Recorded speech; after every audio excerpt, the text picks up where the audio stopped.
पाकिस्तान ने अफगानिस्तान पर कई डेडली मिसाइल अटैक्स लॉन्च किए हैं। अभी रिसेंट स्ट्राइक हुई है अफगानिस्तान और पाकिस्तान के बॉर्डर पे। तो इसके क्या इंप्लीकेशन है, प्लस इन दोनों के बीच में टेंशन काफ़ी टाइम से ऑलरेडी राइज पे है। तो इसके क्या रीजंस हो सकते हैं, इनको हम लोग आज डिटेल में डिस्कस करने वाले हैं। प्लस पाकिस्तान का क्या एलिगेशन है इसके रिगार्ड में, क्यों भी की हमने, क्यों स्ट्राइक करी है, और अफगानिस्तान का क्या क्लेम है, अफगानिस्तान के डिफेंस मिनिस्ट्री ने क्या स्टेटमेंट दिया है। देखें भाई, ये जो रिसेंट रिपोर्ट है कि Pakistan launches deadly strikes on the Afghanistan. Afghanistan के कई रीजन है अफगानिस्तान और पाकिस्तान के बॉर्डर पे। उस पर पाकिस्तान ने बेसिकली क्या करी है, एयर स्ट्राइक्स करी है, और इन एयर स्ट्राइक्स में काफ़ी सिविलियन की कैजुअलिटी हुई है। लेकिन पाकिस्तान इसके रिगार्ड में क्या कहता है, इसको हम लोग आज डिटेल में डिस्कस करने वाले हैं। Let's see. देखें, पाकिस्तान ने अभी क्या किया है, मिडनाइट पे, ओवरनाइट पे यहाँ पे अफगानिस्तान में जो एयर स्ट्राइक्स है वो कैरी की है, और उसमें एटलीस्ट 18 पीपल की क्या हो गई, डेथ हो गई इसमें। और सबसे इंपॉर्टेंट चीज़ है, वीमन और चिल्ड्रन की भी डेथ हुई, ऐसा तालिबान कहता है। तो ये अपने आप में काफ़ी कंसर्निंग चीज़ लगती है। इस्लामाबाद ने इसको लेके क्या बोला है, बेसिकली बोला है कि यहाँ पर हम लोगों ने मिलिटेंट के जो हाइडआउट्स थे, मिलिटेंट कैंप थे, इसका मतलब जो आतंकवादी जो पाकिस्तान में ऑपरेशंस कैरी आउट कर रहे थे, उनको हमने टारगेट किया है। ये कहाँ पर हुआ है, ये दो रीजन्स है पाकिस्तान में। देखिए बेसिकली एक तो नानगाहर और एक पक्टिका, ये बेसिकली अफगानिस्तान और पाकिस्तान के बॉर्डर पे है। इनको हमने टारगेट किया है। यहाँ पर देखिए, अफगानिस्तान पाकिस्तान की बॉर्डर, ये काफ़ी लंबी बॉर्डर है, ये पूरा अफगानिस्तान का रीजन है, ये पाकिस्तान।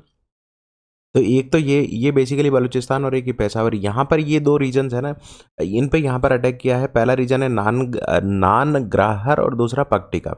पक्टिका जो रीजन है ये बेसिकली बलूचिस्तान के पास में है, और ये जो नानग्राहर रीजन है ये बेसिकली पेशावर के पास में है। तो पाकिस्तान ऐसा कहता है कि यहाँ पर टेररिस्ट के हाइडआउट्स थे, कैंप्स थे, उनको हमने क्या करा है, टारगेट बनाया है। लेकिन तालिबान की डिफेंस मिनिस्ट्री ने ऐसा बोला है कि हमारे सिविलियंस को टारगेट किया गया, और इसमें स्पेसिफिकली वीमेन और चिल्ड्रन को टारगेट किया गया, जो कि अच्छी बात नहीं है, राइट।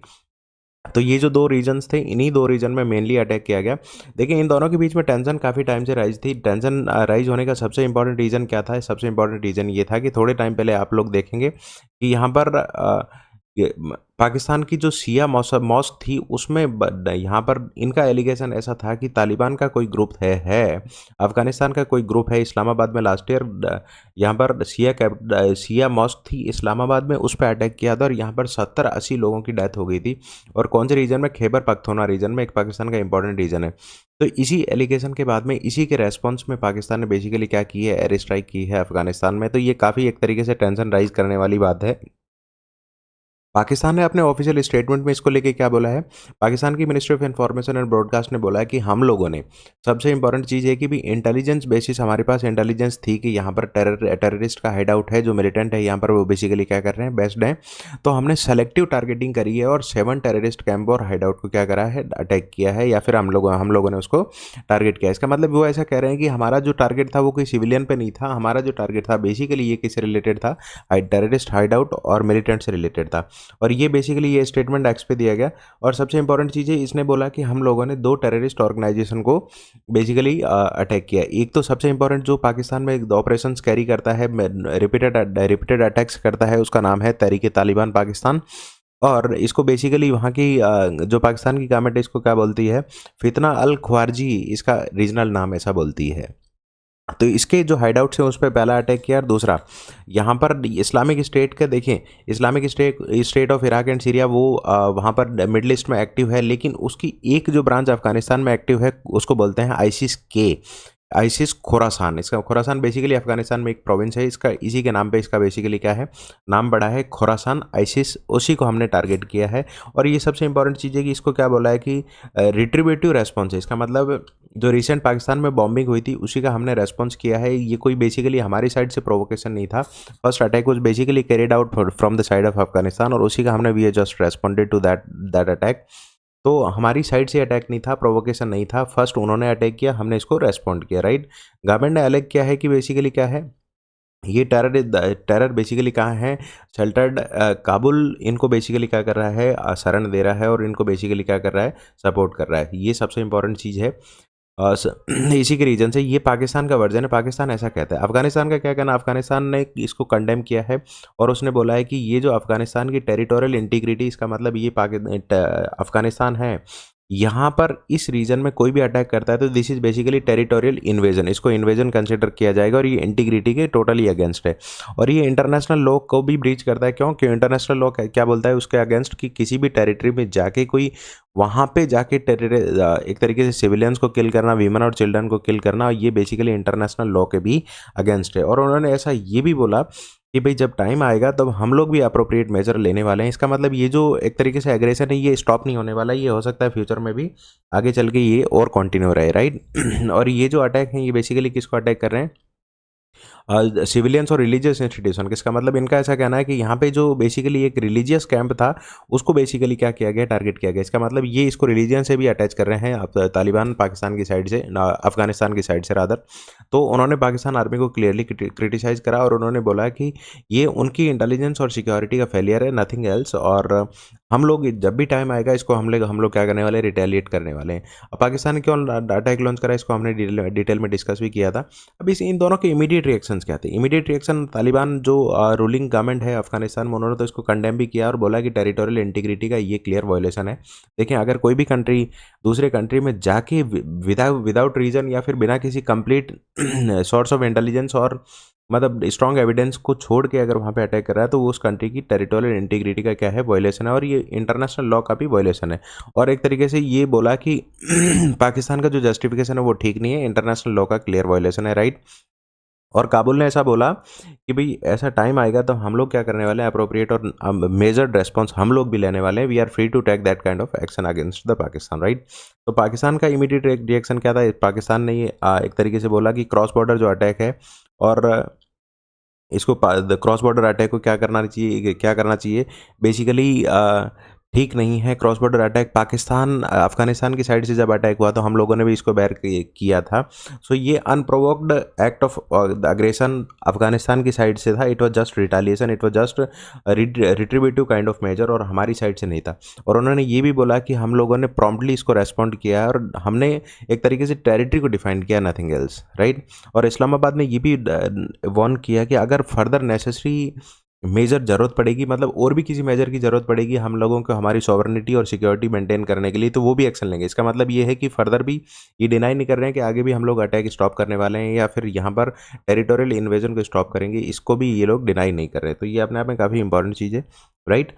तो इंडिया का क्या रिएक्शन है इस पर, ये काफ़ी इंपॉर्टेंट चीज़ बन जाती। इंडिया ने इसको डायरेक्टली एक तरीके से कंडेम किया। इंडिया ने ऐसे बोला कि काबुल, इसका मतलब अफगानिस्तान की जो सॉवरेनिटी है वो बड़ी इंपॉर्टेंट है। किसी भी कंट्री में आप लोग जाके वहाँ पर अगर वीमन और चिल्ड्रन, इसका मतलब इनोसेंट की किलिंग कर रहे हैं, तो ये किसी भी लेवल पे जस्टिफाइड नहीं है। इंडिया ने अफगानिस्तान को बैक किया। जैसा कि अभी देख रहे हैं अफगानिस्तान की यहाँ के डिफेंस मिनिस्टर की भी इंडिया विजिट हुई थी। इंडिया और अफगानिस्तान के बीच में जो रिलेशंस हैं वो काफ़ी इन्हांस हो रहे हैं, काफ़ी स्वीटन हो रहे हैं। तो इसका मतलब अब पाकिस्तान को इस चीज़ से भी अब मुझे लगता है काफ़ी प्रॉब्लम होने लगी है। तो इंडिया ने ऐसा बोला कि भी किसी भी कंट्री में जाके इनोसेंट की किलिंग ये कहीं पे भी जस्टिफाइड नहीं है और ये इंटरनेशनल लॉ का भी वायलेशन है, प्लस एक तरीके से टेरिटोरियल इंटीग्रिटी का भी क्या है, वायलेशन है। इंडिया ने इसको कंडेम किया है क्रॉस बॉर्डर अटैक को, प्लस इंडिया ने एक तरीके से जो टेरिटोरियल सॉवरेनिटी इंटीग्रिटी है अफगानिस्तान की सॉवरेनिटी को, उसको एक तरीके से उस पर कंसर्न किया कि भी इसका क्लियर वायलेशन है। इस तरीके की अगर चीज़ें होती रही तो हो सकता है और भी कोई कंट्री जो है इस तरीके की चीज़ें करेगा तो फिर इंटरनेशनल लॉ को कौन अबाइड करेगा, राइट।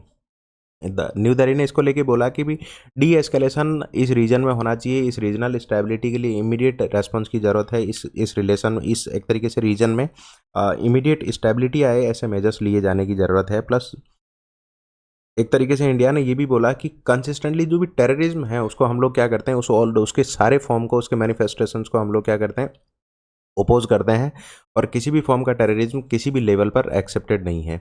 इंडिया ने ये बोला कि अफगानिस्तान की टेरिटरी है उसको टेरर एक्टिविटीज़ के लिए किसी भी कंट्री के अगेंस्ट यूज़ नहीं किया जाना चाहिए। ये सबसे इंपॉर्टेंट चीज़ है। और इसने ये बोला न्यू दिल्ली ने, इसका मतलब इंडिया ने ऐसा बोला कि भाई यहाँ पर अगर बात जो है, अगर कोई रेजोल्यूशन पीस टॉक से और डायलॉग से हो सकता है तो that is the best form of solution. और इसे इंटरनेशनल लॉ को भी यूज़ कर सकते हैं इन दोनों के बीच में जो भी डिफरेंसेस है उनको सॉल्व करने के लिए, राइट। तो इंडिया ने बेसिकली एक न्यूट्रल स्टैंड लिया है, लेकिन अफगानिस्तान की बैकिंग इनडायरेक्टली इंडिया ने करी है। वैसे तो डायरेक्ट बैकिंग है, लेकिन पाकिस्तान को ये डायरेक्ट मैसेज भी है कि भाई हम लोग अगर हमारे नेबर्स के साथ में रिलेशन अच्छा करते हैं तो उससे पाकिस्तान को अगर कोई भी प्रॉब्लम हो उसका सॉल्यूशन नहीं है, सॉल्यूशन एक ही है कि अगर आपके कॉन्फ्लिक्ट है तो आप अपने नेबर के साथ बैठें और उनको इंटरनेशनल लॉ के बेसिस पे बेसिकली क्या करें, डायलॉग्स करें, राइट। तो बेसिकली अफ़गानिस्तान और पाकिस्तान का जो कॉन्फ्लिक्ट है ये आज का नहीं है, काफ़ी पुराना है। बेसिकली ड्यूरेंट लाइन इंडिया और अफ़गानिस्तान के बीच में ब्रिटिशर्स ने ड्रॉ करी थी 1893 में, और इंडिया पाकिस्तान डिवाइडेशन 1947 में हुआ। और बेसिकली क्या हुआ, ये जो लेंथ है वो कितनी है, 2640 किलोमीटर। डिस्प्यूट क्या है, अफ़गानिस्तान इसको हिस्टोरिकली कभी एक्सेप्ट करता ही नहीं है। Afghanistan clearly denies this kind of line that this is not the clear demarcation. और पाकिस्तान लेकिन इसको ये मानता है कि ये इसकी ऑफिशियल वेस्टर्न बॉर्डर है। देखिए इन दोनों के बीच में जो बॉर्डर है वो उसको लेके काफ़ी डिस्प्यूट्स ऑलरेडी हैं। ये जो लाइन है ये this is basically Durand line. लेकिन अब अफगानिस्तान का ऐसा कहना है कि इसी के रीजन से, इसी डूरंड लाइन के रीजन से हमारे कई रीजन्स पाकिस्तान की एक तरीके से टेरिटरी का पार्ट बनते हैं, लेकिन वो ऐसा नहीं है। दे आर एक्चुअली और हिस्टोरिकली पार्ट ऑफ अफगानिस्तान। तो यहाँ पर इसको लेके काफ़ी क्लैशेज ऑलरेडी इनके बीच में रहते हैं। ये ब्रिटिशर्स की ड्रॉन लाइन है, राइट। तो मुझे ऐसा लगता है कि इंडिया ने जो स्टैंड लिया है कि भी ये जो इंडिया के पास में जो नेबर है वो स्टेबिलिटी, इस रीजन की स्टेबिलिटी को भी क्या करती है, अफेक्ट करती है। तो इसमें रीजनल स्टेबिलिटी काफ़ी इंपॉर्टेंट हो जाती है। प्लस इंडिया का जो स्टैंड है उसी पे अगर ये दोनों कंट्रीज वर्क करें, डायलॉग पे वर्क करें, तो हो सकता है काफ़ी चीज़ें फ्यूचर में इन दोनों के बीच में ठीक हो जाए। So thank you for watching the session. ऐसे ही इश्यूज़ को हम लोग डिस्कस करते रहते हैं। Do subscribe Bharat civil affairs. Thank you.